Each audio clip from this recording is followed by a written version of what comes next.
An invaluable college influence remains the esprit de corps, which comes from college associations. It is the combined and corporate influence of four-year associations with great teachers, of devoted friendships, of the entire class and college history, traditions, purposes, and ambitions, and of the associated life and works of 50 years or more of its alumni, all combined, which constitute the esprit de corps of a college and which puts hearts and purpose in the young graduate to live a high and worthy life and emulate the great examples before him. Daniel P. Baldwin, class of 1856.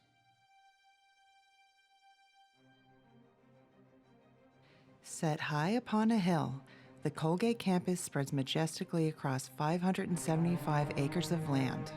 With 88 beautifully preserved buildings, 56 majors, and a dedication to the liberal arts, Colgate University offers an unrivaled educational experience for students of all beliefs, ethnicities, and backgrounds. But it wasn't always this way.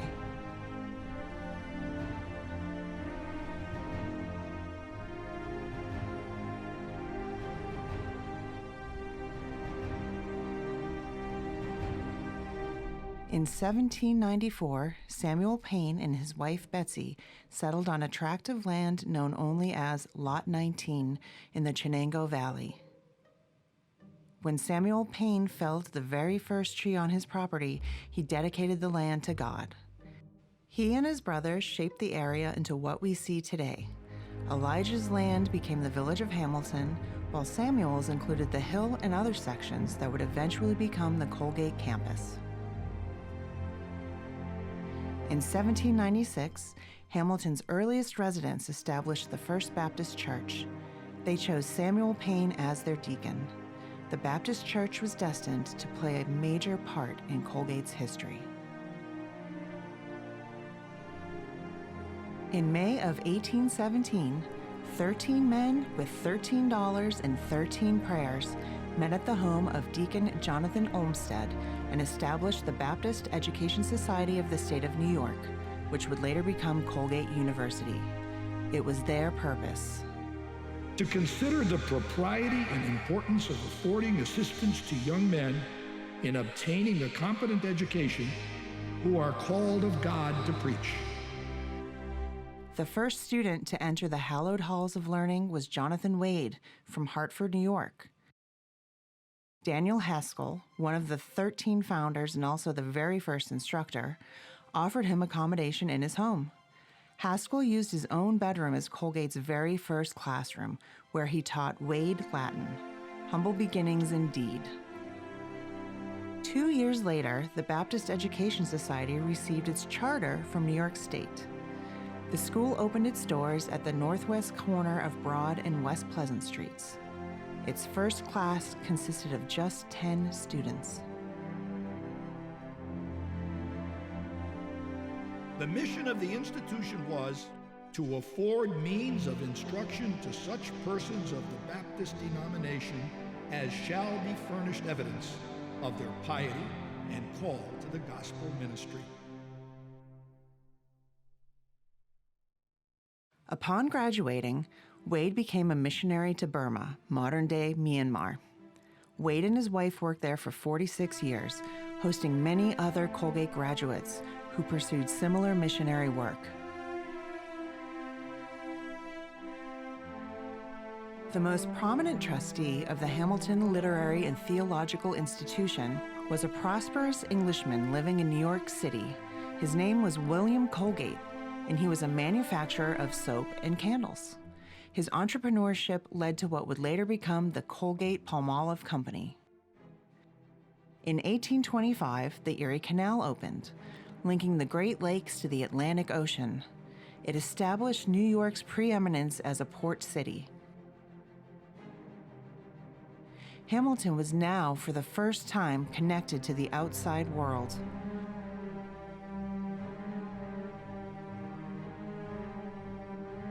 Before then, the only way you could reach Colgate by public transportation was by stagecoach.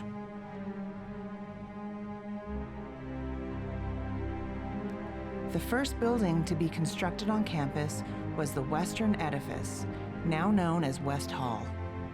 It was built out of stones that had been dragged by students and faculty from the nearby quarry. It served as a place of worship, a dormitory, and a classroom.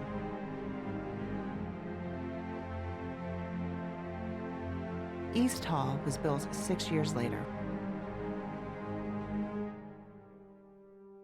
In 1836, Nathaniel Kendrick became the first president of the Hamilton Literary and Theological Institution. He served until 1848.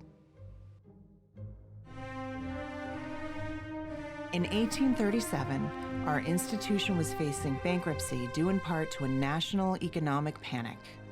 Elijah Payne traveled to New York to meet with William Colgate, the seminary's primary champion, hoping that he would rescue the institution.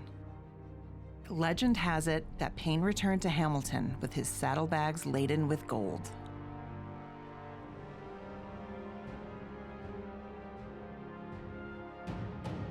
During the abolitionist movement, Hamilton was en route of the Underground Railroad, offering sanctuary to runaway slaves.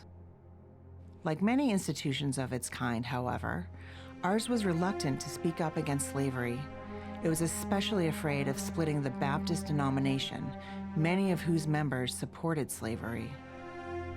A student activist named George Gavin Ritchie, who published an editorial condemning slavery, was expelled for what was called insubordination. Nonetheless, we hold the distinction of graduating one of the first African American students in the nation, Henry Livingston Simpson. Simpson graduated in 1853 from what by then had been renamed Madison University and went on to attend a seminary, a common career path in those days.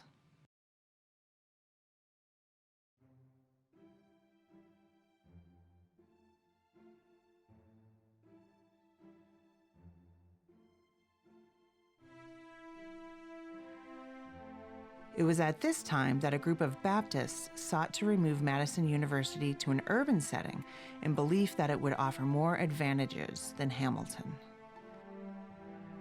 The removal controversy, as this period in our history was called, raged for 3 years. A vote of the trustees was taken, and after an acrimonious debate, the resolution to remain in Hamilton was resolved unanimously. However, this was not the end of the affair. In 1850, anti-removal alumni turned up to attend the funeral of their cherished alma mater and see her decently buried.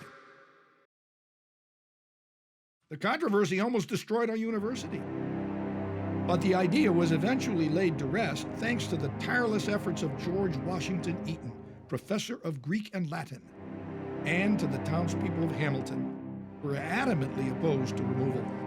The die-hard removers left to found Rochester Theological Seminary.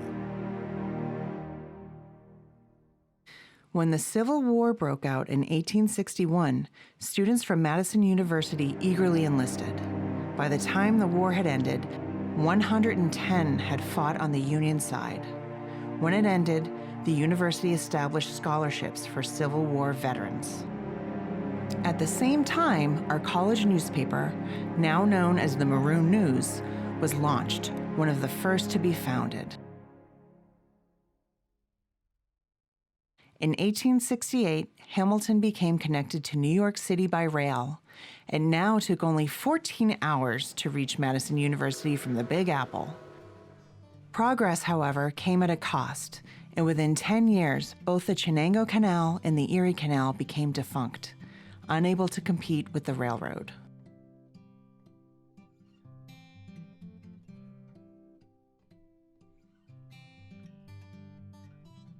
Science was making an advance on campus as well. The first proper laboratory, now known as Haskell Hall, was built, transforming the way science was taught. The most prominent science graduate was Oswald Avery of the class of 1900, who discovered the importance of DNA and the transfer of genetic information. Back in the 70s, the administration planned on demolishing the building, but due to student protest, it was saved and registered as a historical landmark. It currently houses the philosophy department. Colgate, alma mater, fairest thee. Change was once more approaching. In 1889, President Dodge sought a more distinctive name for the school. He suggested Colgate University in honor of the family's continuous support of the institution. While there was resistance to the proposed change, Dodge was adamant, and when he passed away, the opposition was dropped to respect his wish. The name was officially changed on March 14, 1890. Students and the people of Hamilton celebrated in the streets, cheering and shouting all day. Yell high, yell great, rah rah, Colgate. The most recent contribution from the family was by James Boorman Colgate, one of William Colgate's sons, who made a gift of $1 million to the university. James B. Colgate was a financier. He loaned a large sum of money to the federal government after the Civil War, which helped restore international confidence in the United States. He served as a trustee of our university for 43 years, and he continued to give generously until his death in 1904. It was largely due to this large donation that our university could begin to mold itself into a world-class institution of higher learning. The building that currently houses the administration is named after James B. Colgate. It was originally the first library on campus. Meanwhile, the outline of our campus was taking shape. At the beginning of the 20th century, Whitnall Field was established as an athletics ground for track events, football, baseball, and tennis. Taylor Lake and Willow Path were landscaped from what had previously been a swamp, and Hamilton became linked to the outside world by telephone.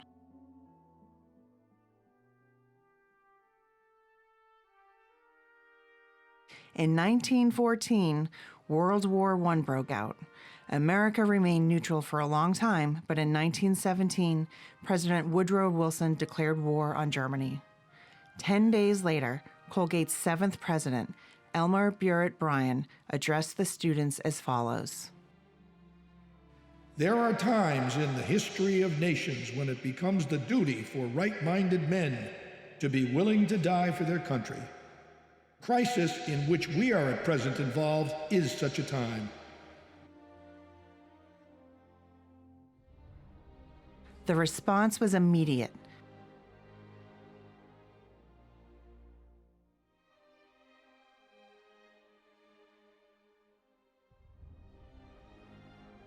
During the war, only 434 students attended our university, forming themselves into the Students' Army Training Corps. Those who saw active service are commemorated in Memorial Chapel, which was built at the end of the war to honor their dedication. The Colgate Inn was built a few years later, replacing one known as the Park House Hotel, which Elijah Payne had established well over a century ago. In 1933, Adolf Hitler came to power in Germany. The world was about to change forever.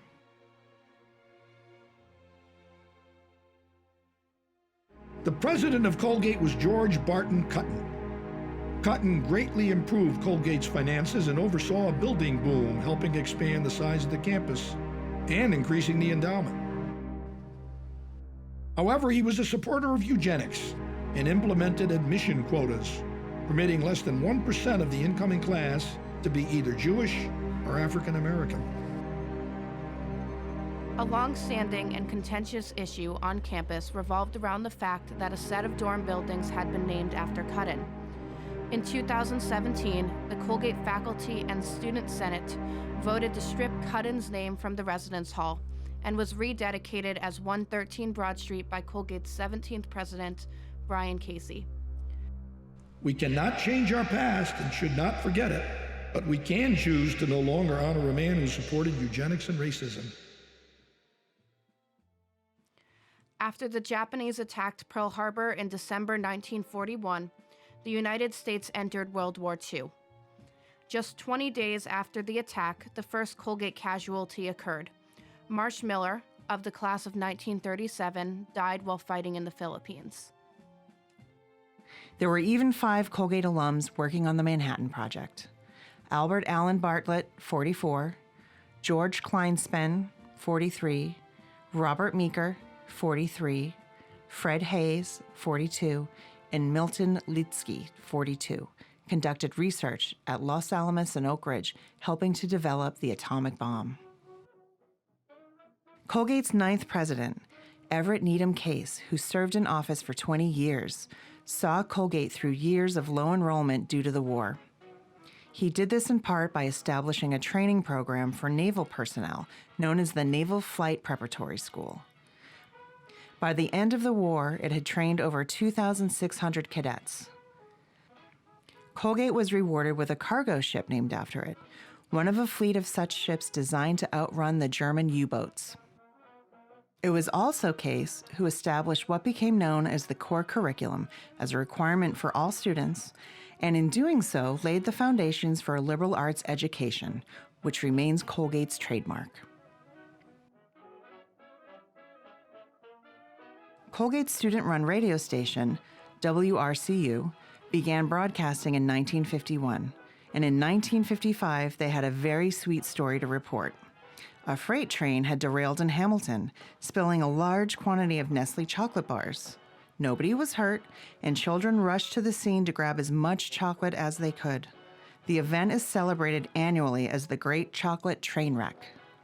A few years later, the rail service came to a halt, severely damaging Hamilton's economy and severing a link to the outside world.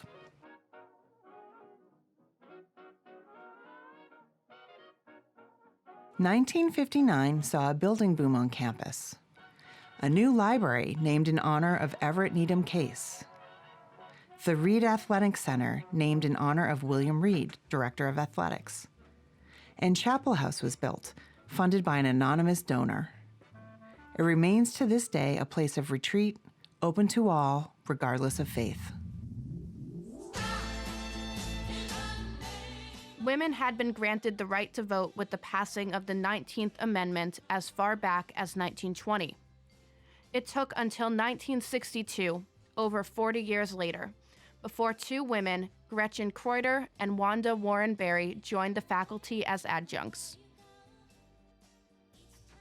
And it was 3 more years before the first full-time female professor, Jane Pynchon, joined the faculty as a professor of English. In 2019, an anonymous Colgate couple donated funds to name one of the new residence halls in honor of Pynchon. 3 more years passed, and the first 3 female students were admitted to Colgate. This was, in effect, an experiment. Would co-education actually work? The trustees asked themselves nervously. Indeed it would. And 2 years later, the number of women students had risen to 132. Today, we have 1,607 female and 1,315 male students.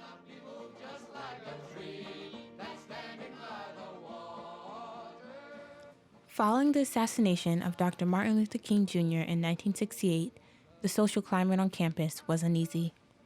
Just past midnight on April 7th, a fight broke out between 2 groups of students. During the altercation, 2 fraternity brothers fired a starter's pistol at black students. This led the Association of Black Collegians, known as the ABC, to stage a 100-hour sit-in at the administration's building, demanding campus reforms and inclusivity. A year later, plans for building a culture center had stalled, and another sit-in was organized.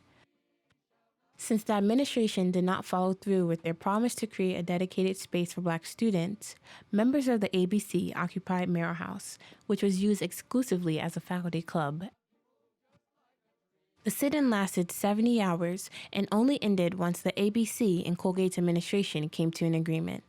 This led to the creation of the Africana, Latin, Asian, and Native American Cultural Center, known as ALANA. Today, Alana bears a plaque quoting Adam Clayton Powell, who graduated from Colgate in 1930. He was one of only 4 other black students at the college at the time. Like most university campuses around the country, Colgate has seen social activism and political debate and is all the better for it. In 2014, students in the Association of Critical Collegians, known as the ACC, organized a 101-hour sit-in in the administration building to protest cultural and racial discrimination on campus. The ACC listed 21 points of action to create a cultural change across campus.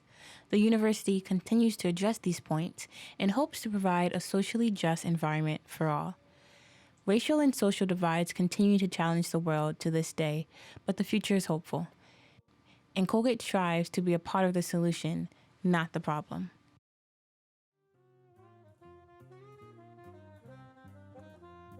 Since the turn of the 21st century, many new buildings have gone up on campus.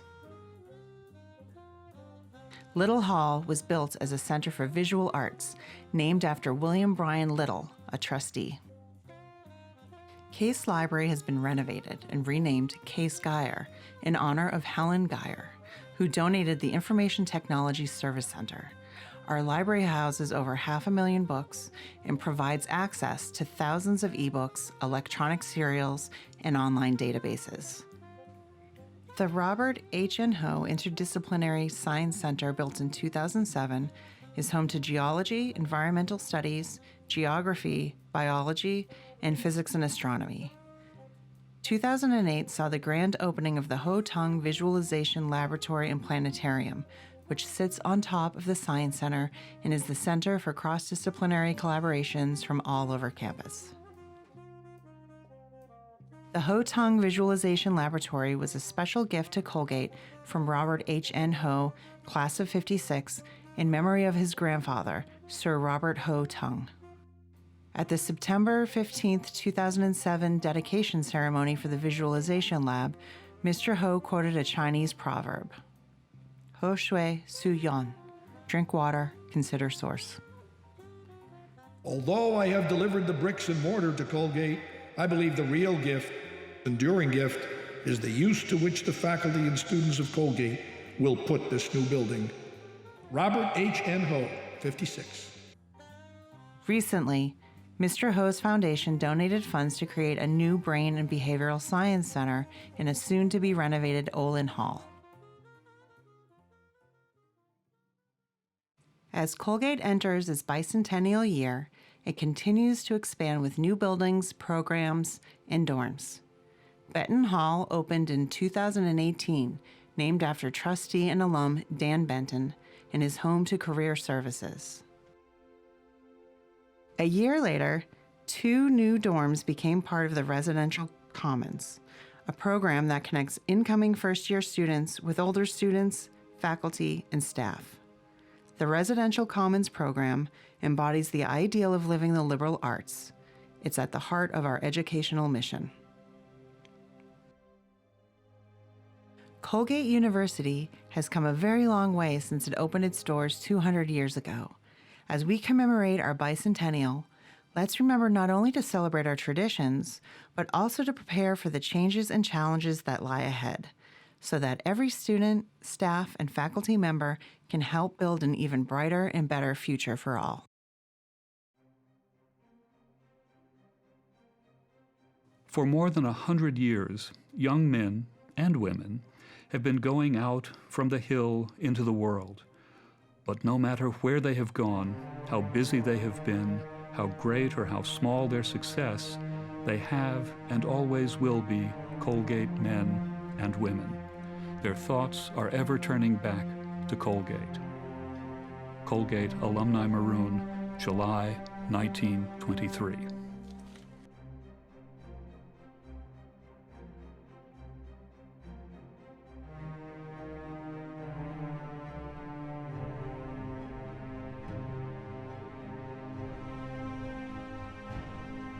Every now and then you see an institution take stock of where it's been and develop a vision for its future that's based on the best version of itself, where it confidently goes into the future and decides across all the important areas of the university, faculty quality, the academic program, the students it attracts, the nature of the experience, the campus itself, and decides we're going to achieve the best version of each of these aspects of the university possible. And that's a scary moment, or that's a difficult moment, or that's a moment of great challenge. But every now and then you see an institution take those moments. And as we go into our third century, given all that has gone on this campus over the last few years, I think we're exactly at that moment where the school has developed a type of confidence, a type of vision, and a sense of purpose where it's going to achieve across all those parameters. And that's what's most exciting about this time.